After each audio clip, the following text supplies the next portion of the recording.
اللہ تعالیٰ نے نبی اکرم صلی اللہ تعالیٰ علیہ وسلم کو وہ عظیم المرتبت صحابہ کرام عطا فرمائے ہیں کہ کائنات ارضی میں اس سے زیادہ خوبصورت لوگ دوبارہ آ نہیں سکتے۔ وہ جماعت صحابہ جو اپنی وفا شعاری سے، یقین کامل سے، انشراح صدر سے، حضور کے دروازے کی گدائی اور غلامی سے اتنی زیادہ سرشار تھی، ان کے دامن میں حضور علیہ السلام کی محبت کی اتنی خوشبوئیں تھیں کہ وہ جہاں بیٹھ جاتے تھے اس سارے ماحول کو بھی معطر اور معمر فرما دیا کرتے تھے۔ ایمان میں کسی کی تقلید نہیں ہوتی، تقلید تو مسائل فقہ میں ہوتی ہے۔ ہم اللہ تعالیٰ کو اس لیے نہیں مانتے کہ ہمیں امام اعظم نے کہا ہے، ہم رب کو اس لیے مانتے ہیں کہ اللہ وحدہ لا شریک ہے، مالک حقیقی ہے۔ نبی پاک علیہ السلام کو ماننے میں ہم کسی کے مقلد تو نہیں، رسول کریم سچے ہیں اور یہ سچ دنیا میں ہر روشنی سے زیادہ روشن ہے۔ ایمان میں تقلید نہیں ہوتی، عقائد میں تقلید نہیں ہوتی۔ تقلید تو ہوتی ہے مسائل میں کہ فلاں بزرگ کے اجتہاد پر، استنباط پر ہم زیادہ یقین رکھتے ہیں، زیادہ اعتماد کرتے ہیں، ان کے مقلد ہو جاتے ہیں۔ لیکن عجیب بات ہے نا کہ ایمان میں تقلید نہیں ہے، باوجود اس کے اللہ تعالیٰ نے کچھ لوگوں کے ایمان کو معیار ایمان قرار دیا ہے۔ فرمایا یہ ایمان معیار ہے، اس طرح کا ایمان پیدا کرو۔ یہ بالکل سورہ بقرہ دیکھیے، ارشاد فرمایا وَإِذَا قِيلَ لَهُمْ آمِنُوا، جب منافقین سے کہا جائے نا ایمان لاؤ، کس طرح؟ چونکہ منافق بھی دعویٰ کرتا ہے کہ میں مومن ہوں، ظاہری کلمہ پڑھتا ہے، نماز کا اہتمام کرتا ہے، بظاہر جہاد میں بھی چلے جاتے تھے، اگرچہ جا کے فتنہ ہی برپا کرتے تھے۔ مالک کریم نے کہا کہ جب ان منافقین، یہ منافقین کا ذکر ہو رہا ہے، یہ آیات، ان کا پس منظر یہ منافقین سے کلام ہے۔ وَإِذَا قِيلَ لَهُمْ آمِنُوا،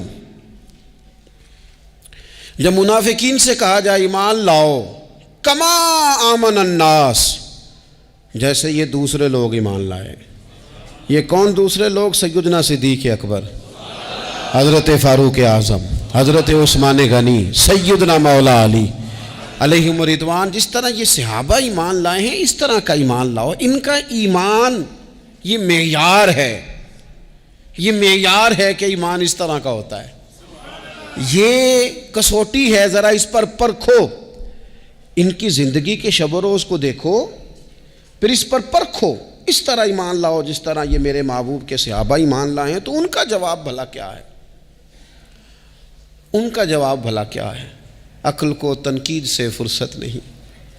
ان کا جواب کیا ہے؟ معاذ اللہ وہ جواب یہ دیتے ہیں، کہتے قالوا انؤمن کما آمن السفہاء، کیا ہم اس طرح ایمان لائیں جس طرح یہ بیوقوف ایمان لائے؟ ان کی نظر میں تو سارا مال قربان کر دینا معاذ اللہ بیوقوفی ہے۔ ان کی نظر میں تو چلتے کاروبار، جائیدادیں چھوڑ کے مکے سے مدینے چلے جانا یہ بیوقوفی ہے۔ ان کی نظر میں تو مال، اولاد، جان، ہر چیز قربان کر دینا حضور کے قدمین پر یہ بیوقوفی ہے کہ ان بیوقوفوں کی طرح ایمان لائیں۔ ہم تو سیانے لوگ ہیں، ہم تو سیانے ہیں، ہم تو ایمان لائیں گے، بس زبانی کلامی آئیں جائیں گے، بات بھی کریں گے، جس طرف کی ہوا ہوگی اس طرف کے ہو بھی جائیں گے۔ یہ ان بیوقوفوں کی طرح ایمان لائیں۔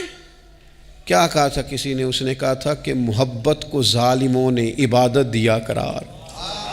کچھ ایسے نادان ہوتے ہیں جو اہل محبت کو دیوانہ کہتے ہیں، وہ کہتے ہیں یہ تو نادان ہے، اس طرح بھی کوئی کرتا ہے؟ ٹھیک ہے، ہم بھی کلمہ پڑھتے ہیں، مسلمان ہیں، تو ہمارے لہجوں میں وہ حسن نہیں ہوتا، ہمارے پیالوں میں وہ صفائی نہیں ہوتی کہ جو خیرات آئے گی تو پھر وہ محفوظ رہ سکے گی۔ کائن بیوقوفوں کی طرح ایمان لائیں۔ تو رب کیا فرماتا ہے، اللہ کیا فرماتا ہے؟ سنیں جو حضور کے صحابہ پر بات کرے اس کے بارے میں رب کیا فرماتا ہے، اسے جواب میرا رب دیتا ہے۔ صحابہ کی بے ادبی کرنے والے کو جواب اللہ تعالیٰ ارشاد فرماتا ہے، فرمایا الا انہم ہم السفہاء ولکن لا یعلمون، فرمایا خبردار ہو جاؤ یہ خود بیوقوف ہے، لیکن بیوقوف کو پتہ نہیں ہوتا کہ میں بیوقوف ہوں۔ پاگل ہمیشہ کہتا ہے میں پاگل، فرمایا وَلَٰكِن لَا يَعْلَمُونَ، لیکن انہیں اس بات کا علم، انہیں پتہ کوئی نہیں ہے، یہ خود بیوقوف۔ مقدر سکندر کا دیکھو پیاس سے، یہ بیوقوف ہیں۔ کیوں؟ کہ حضور کا دامن کرم بہ رہا ہے اور فیض یاب نہیں ہو سکے۔ جنہوں نے محبوب کریم کے دروازے سے خیر نہیں پائی، ان سے بڑا بھی کوئی بیوقوف ہوگا؟ مقدر سکندر کا دیکھو پیاس سے چلے جا رہے ہیں کنارے کنارے، دریا بہ رہا ہے اور ساتھ ساتھ پیاسا چل رہا ہے۔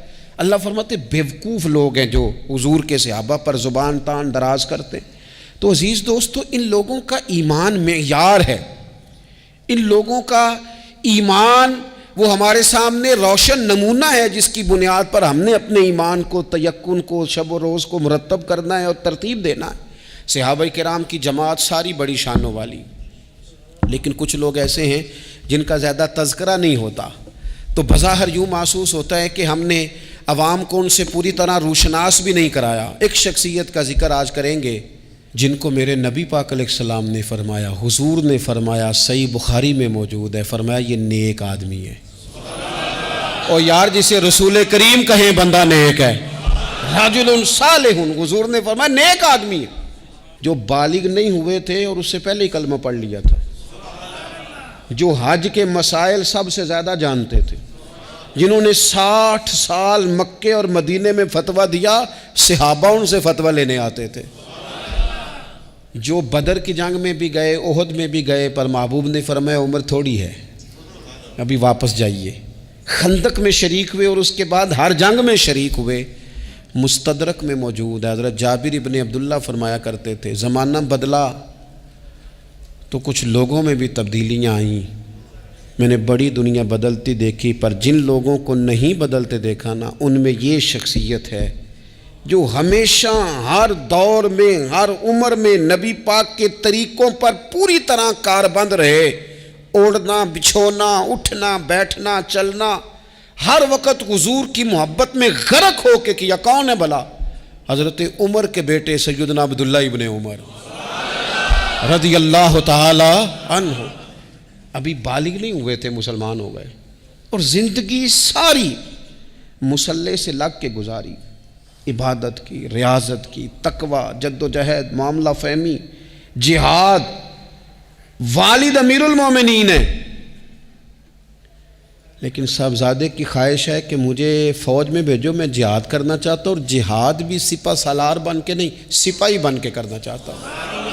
سب سے پہلی بات تو یہ تھی کہ علم و فضل بڑا تھا، صحابہ ان سے فتویٰ لیتے تھے، مسائل حج سب سے زیادہ حضرت عبداللہ ابن عمر جانتے تھے، اور فتویٰ دینے میں اتنے محتاط تھے، حدیث بیان کرنے میں اتنے محتاط تھے کہ بڑا سوچ سمجھ کے غور کر کے، صحابہ فرمایا کرتے تھے یہ واحد بندہ ہے کہ جو 1 منٹ سے پہلے کہہ دیتا ہے، سب سے زیادہ مسائل آتے ہیں لیکن 1 منٹ سے پہلے کہہ دیتے تھے اس مسئلے کا مجھے نہیں پتہ، تحقیق کروں گا، اگر پتہ چل گیا تو بتا دوں گا، فوراً کہہ دیتے تھے۔ ایک دفعہ ایک صاحب نے مسئلہ پوچھا تو چپ کر گئے، سوچنے لگ گئے۔ ہمارے ہاں نا لوگوں کو حاضر جواب کہلانے کا شوق ہے، یہ شوق بڑا خطرناک ہوتا ہے۔ اگر آپ حاضر جواب ہیں تو بڑی اچھی بات ہے، لیکن حاضر جواب کہلانے کا شوق تو نہ پیدا کریں۔ اگر آپ کو پتہ ہے، صحیح بخاری میں حدیث ہے، نبی پاک علیہ السلام نے ایک دن پوچھا تھا صحابہ سے کہ وہ درخت کون سا ہے جس کی مثال مومن کی طرح ہے؟ تو حضرت عبداللہ ابن عمر کہتے ہیں مجھے پتہ تھا کہ وہ کھجور کا درخت ہے، پر میں نے جواب نہیں دیا۔ کیوں نہیں دیا؟ فرمانے لگے ابو بکر صدیق بیٹھے، فاروق اعظم بیٹھے، مولا علی بیٹھے، بزرگوں کی موجودگی میں جواب دیتا پھروں؟ یہ ٹھیک نہیں ہوتا، یہ صحیح نہیں ہوتا۔ یہاں تو بڑے لوگ، امام غزالی فرماتے ہیں جب میں اپنے مرشد سے مرید ہوا تو مجھے کہنے لگے بیعت میں نے کر لیا، آج کے بعد نہ تقریر کرنی ہے، نہ مدرسے میں سبق پڑھانا ہے، نہ کسی کو مسئلہ بتانا ہے۔ اور یہ بڑا مشکل کام ہوتا ہے، بندہ مولوی بھی اور تقریر ہی نہ کرے، اسے زنگ لگ جاتا ہے، اور مسئلہ ہی نہ بتائے تو بدعزمی ہو جاتی ہے۔ یہاں تو جس کو 6 مسئلے آ جائیں وہ امام کو نماز نہیں پڑھانے دیتا، وہ کہتا ہے پہلے انٹرویو لوں گا تیرا کہ تو پورا تجھے آتا ہے، پھر آگے چلے گا تو۔ اتنے بڑے عالم کو شیخ نے منع کر دیا، تو کہتے ہیں شیخ کے پاس ایک شخص مسئلہ پوچھنے آیا تو میرے مرشد فرمانے لگے مجھے یہ مسئلہ نہیں آتا۔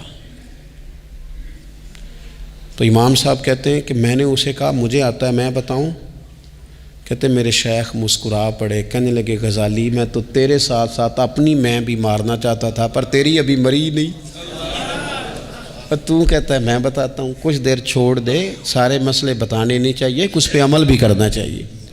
میرے عزیز حضرت عبداللہ ابن عمر اتنا بڑے مفتی ہیں، مفتی مدینہ ہیں، مفتی مکہ ہیں، لوگ مسائل حج پوچھتے ہیں، بڑے بڑے استنباط کرتے ہیں قرآن و حدیث سے۔ ایک آدمی نے مسئلہ پوچھا تو حضرت عبداللہ ابن عمر فرمانے لگے دیر تک سوچا، جب دیر ہو گئی سوچتے سوچتے تو وہ شخص کہنے لگا حضور اتنی دیر کیوں سوچ رہے ہیں؟ تو آپ فرمانے لگے تمہارا کیا خیال ہے کہ جو سوال تم مجھ سے پوچھتے ہو اور جو جواب میں تمہیں دیتا ہوں اس کے بارے میں رب مجھ سے سوال نہیں کرے گا؟ اللہ کی بارگاہ میں نے جواب نہیں دینا، تو میں سوچ سمجھ کے دے رہا ہوں تاکہ اس کا حساب دینا پڑے تو میرے لیے مشکل نہ ہو جائے۔ میرے عزیز حضرت عبداللہ ابن عمر سے کسی نے سوال پوچھا تو سیدنا عبداللہ ابن عمر رضی اللہ تعالیٰ عنہ کہنے لگے مجھے نہیں آتا اس سوال کا جواب، اور جب کہا نا نہیں آتا تو فوراً کہنے لگے عبداللہ خود اپنے آپ سے بات کرتے ہیں، کہتے ہیں عبداللہ رب تیرا بھلا کرے، اس بات پہ ہمیشہ ڈٹے رہنا، جو بات نہ آتی ہو وہ کبھی کہنا نہ، جس کا پتہ نہ ہو اسے کبھی کرنا، جب تک پوری تحقیق نہ ہو بلا وجہ ہوتا زنی نہ کرنا، بلا وجہ ہوتا زنی نہ کرنا۔ یہاں کا ہے ہمارے صوفیاء نے، یہاں کا علم و بس کریو یار، ایک کوئی حرف تینوں درکار، صحیح کر کے پہلے اچھی طرح کر کے پرکھ پھر بات کر۔ تو علم بڑا تھا، تقوی بڑا تھا، اس کے ساتھ ساتھ پھر یہ تھا کہ غریب پروری بڑی تھی۔ ایک بندہ خیرات لے کے گیا ہے، وہ پھر لائن میں لگ گیا ہے، اسی کیا کھیدہ پلا تو پھر آ گیا ہے۔ تو حضرت عبداللہ ابن عمر کو بندہ دوبارہ آتا نا تو کسی سے قرضہ لے کے کہتے یار اس کو بڑی ضرورت تھی تو دوبارہ آیا ہے نا، ایک دفعہ تم ذرا دے دو میں تمہیں دے دوں گا، اس کو دینا ہے۔ جتنی دفعہ شام کو کھانا کھاتے اتنی دیر حضرت عبداللہ ابن عمر کھانا نہیں کھایا کرتے تھے جب تک کوئی یتیم آ کے دسترخوان پہ بیٹھ نہ جاتا، نہیں گزارا ہوتا۔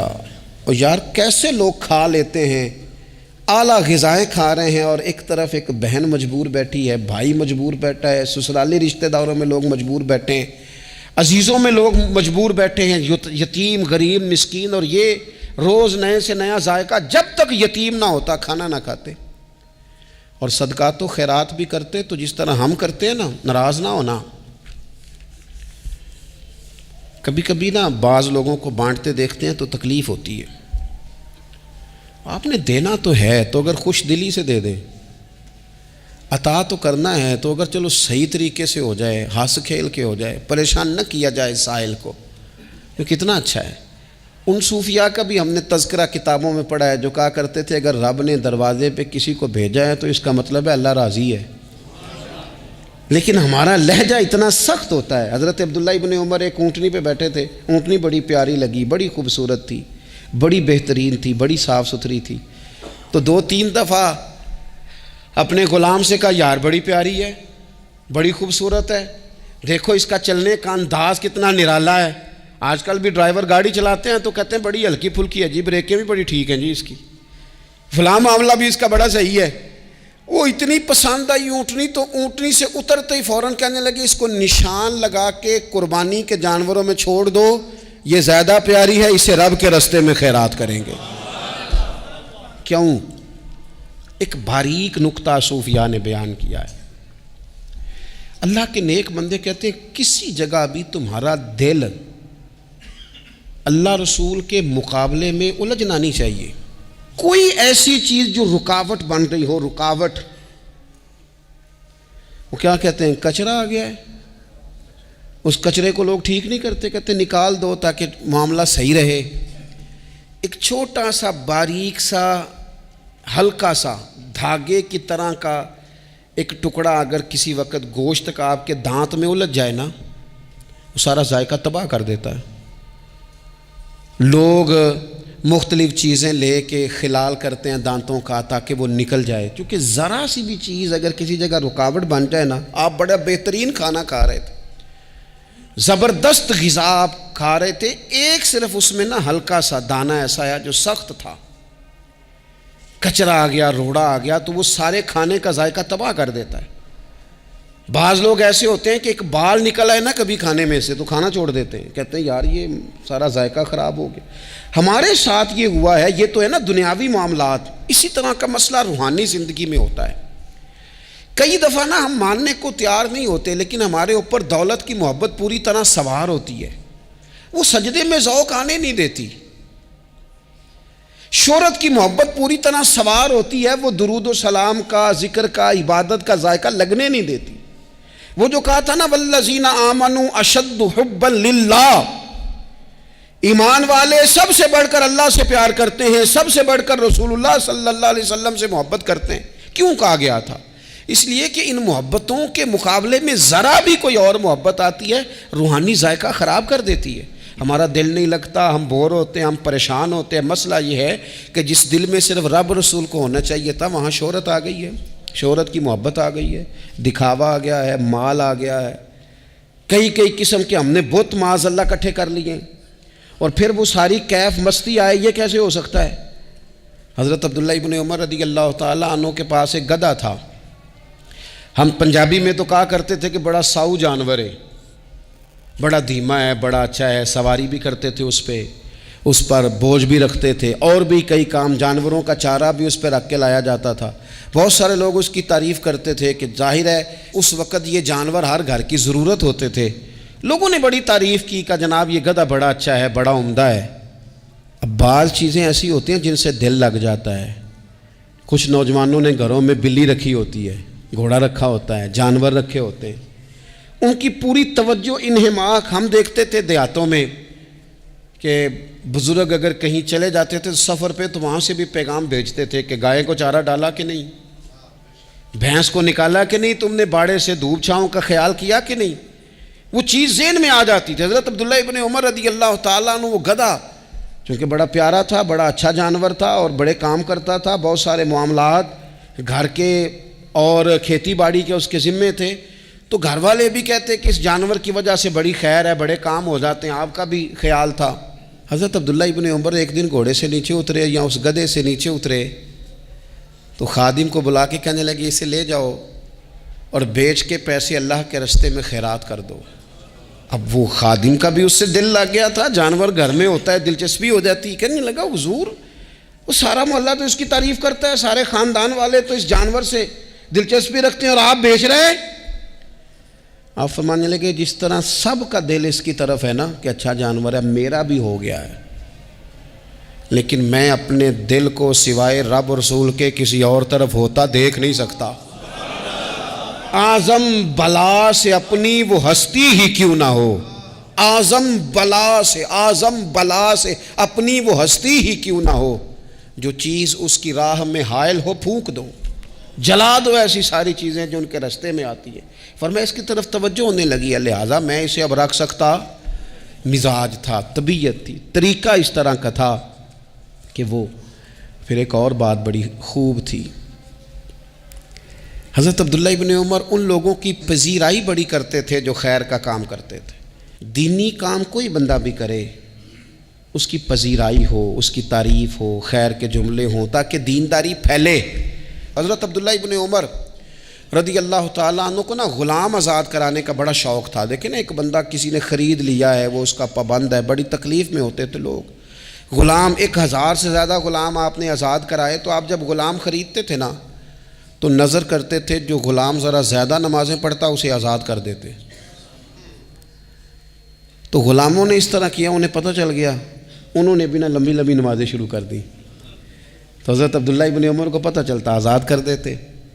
ایک دن آپ کے بیٹے کہنے لگے حضور یہ آپ کو دھوکہ دیتے ہیں، لمبی لمبی نمازیں پڑھتے ہیں، آپ آزاد کر دیتے ہیں، بعد میں پتہ نہیں 5 بھی پوری پڑھتے ہیں کہ نہیں پڑھتے۔ تو حضرت عبداللہ ابن عمر کہنے لگے پتر تیرا کیا خیال ہے، مجھے نہیں پتہ۔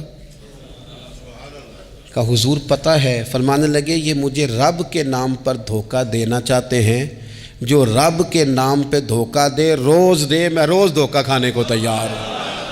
دوسری بات یہ تھی حضرت عبداللہ ابن عمر میں کہ نبی پاک سے محبت کوٹ کوٹ کے بھری ہوئی تھی، حضور کا ذکر آتا تو رو پڑتے، ان جگہوں پہ جا کے ڈھونڈ ڈھونڈ کے بیٹھتے جہاں نبی پاک نے وقت گزارا ہے۔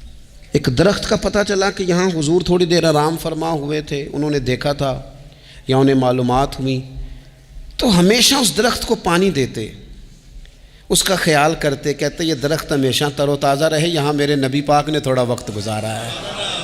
وہ مکہ مکرمہ میں بھی جاتے تو وہ جگہ ڈھونڈ ڈھونڈ کے جہاں حضور نے نماز پڑھی تھی نماز پڑھتے، مسجد نبوی میں آتے تو جس ممبر پر حضور بیٹھ کے خطبہ دیتے تو اس پہ ہاتھ پھیر کے چہرے پہ ملتے، حضور کی قبر انور پر حاضری دیتے، السلام علیکہ یا رسول اللہ کہہ کے اس بارگاہ عالی مرتبت میں حاضری دیتے، حضرت صدیق اکبر کو سلام کرتے، حضرت عمر کو سلام کرتے، پیر سن ہو گئے ایک دفعہ چلتے چلتے، تو کسی نے کہا جس سے سب سے زیادہ پیار ہے نا اسے پکارو پیر ٹھیک ہو جائے گا، تو فوراً کہنے لگے یا محمد صلی اللہ علیہ۔ اور یہ امام بخاری نے لکھا ہے الادب المفرد میں، خود امام بخاری لکھتے ہیں کہ حضرت عبداللہ ابن عمر نے یا محمد کہا اور ان کا پیر سویا ہوا ٹھیک ہو گیا۔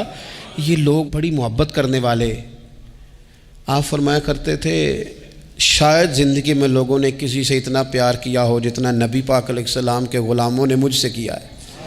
ہر وقت لوگ ان کے گرد رہتے، لوگ محبت کرتے۔ حجاج بن یوسف جب حکمران بنا نا تو بڑا ظالم تھا، اس کو یہ بات اچھی نہیں لگتی تھی کہ ہر وقت لوگ حضرت عبداللہ ابن عمر کے پیچھے گھومیں۔ بادشاہوں کا خیال ہوتا ہے نا بادشاہ ہم میں تو پروٹوکول کوئی اور لے کے جا رہا ہے۔ اس نے ایک دفعہ جمعہ پڑھاتے پڑھاتے معاذ اللہ حضرت عبداللہ بن زبیر رضی اللہ تعالیٰ عنہ کے خلاف کوئی بات کی، تو حضرت عبداللہ ابن عمر اگرچہ بڑے صلح جو تھے، صلح پسند تھے، لیکن اگر حق کی بات ہوتی اور اس طرح سے ہوتی کہ کوئی بڑی غلط بات کرتا تو پھر ٹوکنے میں بھی بڑی جرت کا مظاہرہ کرتے۔ ایک دفعہ اہل کوفہ نے آپ سے مسئلہ پوچھا نا، چونکہ آپ مفتی تھے لوگ مسئلے پوچھتے تھے، انہوں نے پوچھا حضرت عبداللہ ابن عمر سے کہ مکھی اور مچھر کا خون لگ جائے تو اس کا کیا مسئلہ ہے، کپڑے ناپاک تو نہیں ہوتے؟ تو اس سوال کا جواب دینا چاہیے تھا نا، ہوتے ہیں کہ نہیں ہوتے؟ تو فرمانے لگے حسین ابن علی کا خون بہا کے اب مکھیوں کے خون کے مسئلے پوچھنے شروع کر دیے، اب تمہیں یہ والا خون نظر آنے لگا ہے؟ حضور کی اولاد پاک کو شہید کر کے اب ان مسئلوں میں آئے ہو؟ میں خیال نہیں آتا تمہارے دلوں میں گھٹن ہے حضور کی اولاد کے لیے اور دین کے مسئلے پوچھتے ہو؟ جاؤ پہلے کشادگی پیدا کرو، تیری نسل پاک میں ہے بچہ بچہ نور کا، تو ہے عین نور تیرا سب گھرانہ نور کا، پہلے کشادگی لاؤ حضور کی اولاد پاک کے لیے، پھر مسائل پوچھنا۔ حجاج بن یوسف نے کوئی بات کر دی، آپ نے ٹوک دیا، تو پھر حجاج نے سازش کی۔ اوہو، اللہ والوں کے خلاف جو سازشیں ہوتی ہیں بڑی گہری ہوتی ہیں، بڑی سخت ہوتی ہیں، بڑے جال بنے جاتے ہیں، بڑا حسد کیا جاتا ہے، بڑی تکلیف دی جاتی ہے۔ اللہ قرآن میں کہتے ہیں محبوب یہ لوگ تجھ سے حسد کرتے ہیں، حسدا من عند انفسہم، ان کے دلوں میں تیرے لیے حسد ہے، حسد کرتے ہیں لوگ، دور تک نکل جاتے ہیں حاسدین۔ حجاج نے کیا کیا، اس نے ایک شخص سے کہا کہ زہر والا خنجر تیار کرو جو زہر میں بجھا ہوا ہو، اور چونکہ حج کے موقع پہ بڑا رش ہوتا ہے لہذا حج کے موقع پہ لے جانا۔ حضرت عبداللہ ابن عمر جب تمہارے پاس سے گزریں، بادشاہ میں ہوں، لوگ ان کے پیچھے ہیں، جب وہ تمہارے پاس سے گزریں تو ان کے پیر میں چبو دینا۔ جب لوگوں نے ایسے عالی مرتبت لوگوں کو نہیں بخشا، اتنے بڑے لوگ محفوظ نہیں رہے تو ہمہ چما کس کھاتے میں؟ آج کس بات کا شکوہ کرنا؟ حضرت عبداللہ ابن عمر اس کے پاس سے گزرے تو اس نے پیر میں چبو دیا خنجر، وہ زہر آپ کے جسم میں پھیلا۔ جب شدید بیمار ہوئے تو حجاج تیمارداری کرنے چلا گیا۔ یہ دیکھو دوستی قاتل سے بھی مقتول سے یارانہ بھی، خود چلا گیا اور جا کے کہنے لگا جی اگر مجھے پتہ چل جائے نا کہ آپ کو کس نے یہ زخم دیا ہے تو میں سخت انتقام لوں گا۔ تو حضرت عبداللہ ابن عمر نے بھی بڑا منطقی جواب دیا، فرمانے لگے مجھے اسی نے زخم دیا ہے جس نے حج کے موقع پر کسی کو خنجر لانے کا مشورہ دیا تھا، اسی نے مجھے زخم دیا ہے۔ گویا فرمانے لگے ظالم تو خود ہی یہ کام کرتا ہے اور خود ہی تو تیمارداریاں کرتا ہے۔ حضرت عبداللہ ابن عمر شہید ہو گئے، مکہ مکرمہ میں آپ کا مزار بنا دیا گیا۔ تقریباً 1500 کے لگ بھگ 1600 کے لگ بھگ آپ سے احادیث مروی ہیں۔ زندگی حسین گزاری، حضور کی خوشبوئیں ہر وقت آتی رہیں۔ حضرت عائشہ صدیقہ، حضرت حذیفہ، حضرت جابر بن عبداللہ، یہ تینوں جلیل القدر لوگ کہا کرتے تھے حضور کے بعد زمانے کی تبدیلی سے بڑے لوگ تبدیل ہوئے، لیکن جو لوگ حضور کے طریقوں پر پوری طرح قائم رہے ان میں بڑا نام حضرت عبداللہ ابن عمر کا ہے۔